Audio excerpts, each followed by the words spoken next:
এই যুবকেরা মোটরসাইকেলে যে গিয়ার দিয়ে বেড়াইছে ঈদের পর দিন দিয়েছে না, পিছনে একটা করে ছিল না পাওয়ার ব্যাংক, ওইগুলো নিয়ে গদখালি গেছে না যায় নাই?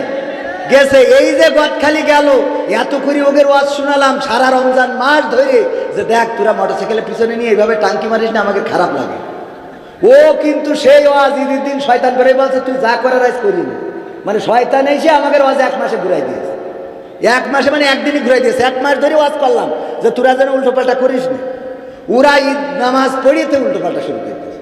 করি গদখালি তো পা ফেলানোর জায়গা নেই শহরগুলো। তারপরে যে এখন আবার কি কফি হাউস মাউস, কফি হাউসে সেই আড্ডাটা আয়োজন নেই। ওরা আবার দেখলো আড্ডাটা করতে হবে, তো এই যে মান্নাদের বললো অসুবিধা নেই আমরা আড্ডাটা চালাচ্ছি, তুমি বেশি থাকলে আমার গান গাইতে কফি হাউসের সেই আড্ডাটা আজও আছে, আরো বেশি কায়দা করিয়া আছে, ঠিক না বেটে? তো এখন এই যে কফি হাউসে এই সব করে বেড়াচ্ছে পাকামো, এইগুলোর বিরুদ্ধে ওয়াজ করলাম। আমার ওয়াজ এখানে শুনে নিয়ত করি সই যে কালকে তাহলে এই করবো না। সকালবেলা যাই ওর গার্লফ্রেন্ড ফোন দেয়, এই কী ব্যাপার, আমি গুছাই বসে আছি, তুমি কই?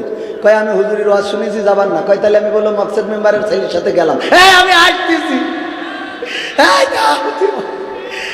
কই যাই লাগে। হ্যাঁ পাকামো, খুব খুশি। এই কথা বলতে পারলি তো খুব খুশি। এই জন্যই তো ওই যে আমাদের আবরারুল্লাহ কাসিফ ভাই বলেছে যে কোনো মেয়ে দেখে যদি প্রশান্তি খুঁজে পাও, দ্যাটস এনাফ ফর ইউ। ওরে খুশি যুবকরা, আল্লাহ কত বড় খাটাসের খাটাস। আমার সেদিন চাঁপাইনবাবগঞ্জে প্রশ্ন দিয়েছে, হুজুর যদি কোনো মেয়েকে দেখে প্রশান্তি খুঁজে পাওয়া যায় তাহলে কি হবে? আমি বললাম আবরারুল্লাহ কাসিফ ভাই তো বলে দিয়েছে, দ্যাটস এনাফ ফর ইউ। আসলে উনার কথাটা ঠিক আছে, কিন্তু সেই কথাটা হলো যদি আপনি মেয়ে বলতে তো শুধু গার্লফ্রেন্ড না, মাও তো মেয়েদের জাতি নাকি? মাকে দেখে যদি প্রশান্তি খুঁজে পান, দ্যাটস এনাফ ফর ইউ। কারণ আপনার মা আপনাকে গর্ভে ধারণ করেছেন। আল্লাহ রাসূল বলেছেন কোন সন্তান যদি মায়ের দিকে নেক নজরে তাকায়, আল্লাহর নবী বলছেন তার ওই সন্তানের আমল নামায় একটা কবুল হজের সওয়াব লিখে দেওয়া হয়। বলেন সুবহানাল্লাহ। সুতরাং মায়ের দিকে যদি আপনি নেক নজরে তাকান আর প্রশান্তি খুঁজে পান, দ্যাটস এনাফ ফর ইউ। আপনার কলিজার টুকরা সন্তান আছে, যেই কলিজার টুকরা সন্তান আপনার চোখের সামনে ঘুরে বেড়ায়, তার দিকে তাকায়ে যদি আপনি প্রশান্তি খুঁজে পান, দ্যাটস এনাফ ফর ইউ।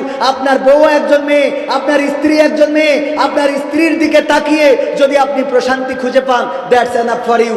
এ জাতীয় আরো যে নারীদের সাথে বিবাহ হারাম দেখে করা জায়েজ আছে, ফুপু খালা, তাদের দিকে তাকিয়ে যদি আপনি প্রশান্তি খুঁজে পান, আত্মিক প্রশান্তি, তাহলে দ্যাটস এনাফ ফর ইউ। আপনি গার্লফ্রেন্ডের দিকে তাকিয়ে যদি প্রশান্তি খুঁজে পান, তাইলে এইটা আপনার এনাফ না, এটা হলো আপনার জাহান্নামে যাওয়ার কারণ। বলেন ঠিক কিনা? কারণ ওইদিকে তাকানো যাবে না, তাকানো যাবে না। আবার কিছু ওলিয়া উলিয়া বলতেছে যে আপনারা চাইলে গার্লফ্রেন্ড থেকে উপহার নিতে পারবেন, কারণ নিয়েছেন রাসূল সাল্লাল্লাহু আলাইহি সাল্লাম। বলেন নাউজুবিল্লাহ। এটা কি মানার মতো কথা? রাসূলের নামে মিথ্যাচার ভাইরাল হওয়ার জন্য নানানজন নানান পথ অ্যাপ্লাই করতেছে। এক হাফেজ সাহেব, মাওলানা সাহেব দেখলাম টিকটক করে চুলমুল কালার করে এখন তার নিয়ে পড়ে আছে। সবাই চোখে পড়েছেন আপনাদের? তার নিয়ে পড়ে আছে যে হাফেজ আগে ওয়াজ করে বেড়াতো, এখন কেন চুলমুল কালার করে সে এই টিকটক করতেছে? কারণ ভাইরালের নেশায় যুবকেরা ছুটে চলেছে। বলেন ঠিক না বেঠিক? যখন দেখেছে ওয়াজ করে পরিচিত হইতে পারি নাই, এখন তাইলে একটু টিকটক করে দেখি পরিচিত হওয়া যায় কিনা। কয়দিন পরে আবার বলবে টিকটক ছেড়ে দিলাম, পরিচিত হয়ে হুজুর আলেমে দিন হয়ে যাবে, এইবার উনার দাওয়াত ঠেকায় কিনা। ঠিক না বে ঠিক?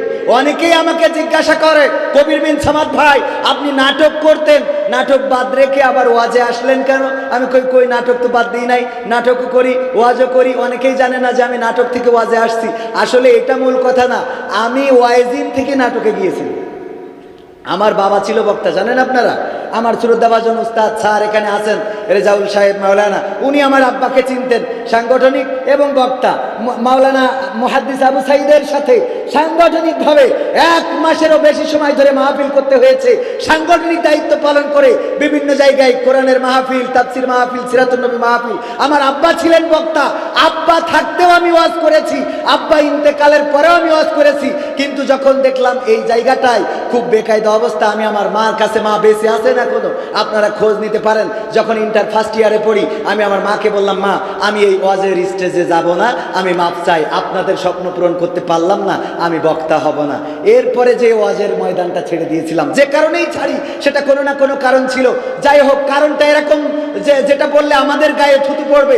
যাই হোক, আমি বলি আল্লাহ রাব্বুল আলামিন আমাদের তাকদীর লিখে রেখেছেন, ঠিক না বেঠিক?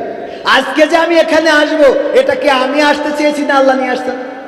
কথা কয় না। আল্লাহ আমার তাকদীরে লিখে রেখেছে, আমি কি করতাম? গোড়াতে গোড়াতে গোড়াতে গোড়াতে আবার এনে দিল। আমি মাঝে মাঝে মনে হয় আমার বাবা হয়তো দোয়া করেছিলেন ইন্তেকালের সময়, আমার আব্বা মারা যাওয়ার সময় মাহফিল থেকে ফেরার পথে 12 বাজারের রাজপথে লাশটা পড়েছিল। আমরা যে লাশটা পেয়েছিলাম কালীগঞ্জের থানার সামনে, রক্তাক্ত দেহটা, কান থেকে এখনো দেখছি টপ টপ করে রক্ত বের হচ্ছে। আব্বা বলে চিৎকার করে ডেকেছি, আর সাড়া দেয় নাই। আমার আব্বার সাথে শেষ কথা বলার সৌভাগ্য হয় নাই। জুমার দিন জুমার নামাজ আদায় করে কালীগঞ্জ বেথুলি নামক এক গ্রামে 12 বাজারের পাশে মাহফিল করতে গিয়েছিলেন। সর্বশেষ রাতটাও গিয়েছে মাহফিলে।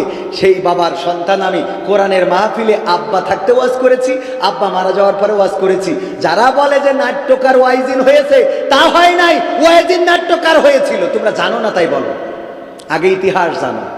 এখন যদি বলেন তাহলে ওয়াজ করেন কেন? না করলে এই যে দেখেন আজকে প্রধান বক্তা, উনারা ভয় পেয়েছে। সত্য কথা বলি যে কবির বিন সামাদ ওয়াজ করে চলে যাওয়ার পরে এই মাহফিলে লোক পাওয়া যাবে না। বলুন, তাইলে আমার দোষ না আপনাদের দোষ? কাদের দোষ? আমার দোষ না আপনাদের দোষ? তাহলে আপনারা চলে যাবেন যদি আমি লাস্টে না করি, আবার দোষ দেবেন আমি কেন ওয়াজের স্টেজে? তাহলে আমি কি এই দায়ী? কথা কয় না, আমি কি এর জন্য দায়ী? আমি তো দায়ী না। আসেন কিছু মাহফিলটা শুরু করিনি, তারপর কটা গান শোনাই দুমদাম করে চলে যাবো ইনশাআল্লাহ। আজকের মাহফিলের আলোচক ছিলেন প্রধান বক্তা মুফাসসিরে কোরআন হযরত মাওলানা আব্দুল গফফার খুলনা। অত্যন্ত চমৎকার হৃদয়ের এবং চমৎকার একজন আলোচক। বিশেষ বক্তা ছিলেন হাফেজ মোহাম্মদ শরীফুল ইসলাম সাহেব, হাফেজ আখতারুজ্জামান সাহেব আলোচনা করেছেন। আরো বিশেষ অতিথি জনাব মোহাম্মদ আখতারুজ্জামান। আমার ডানে বামে আরো শ্রদ্ধাভাজন ব্যক্তিবর্গ আছেন, আমার সামনে অনেকেই আছেন যাদের জুতা যদি সোজা করে দিতে পারতাম নিজেকে ধন্য মনে করতাম। আমার আশেপাশে দাঁড়ানো যুবকেরা, মাইকের আওয়াজ যারা শুনছেন, আনুষ্ঠানিকভাবে সালাম জানাচ্ছি, আসসালামু আলাইকুম রাহমাতুল্লাহ। আমরা আল্লাহর শুকরিয়া আদায় করছি যে এই মহান রব সকল ব্যস্ততাকে উপেক্ষা করে আজকে এই মাহফিলে আসার বসার তৌফিক দান করেছেন। সবাই জোরে সোরে বলছি আলহামদুলিল্লাহ।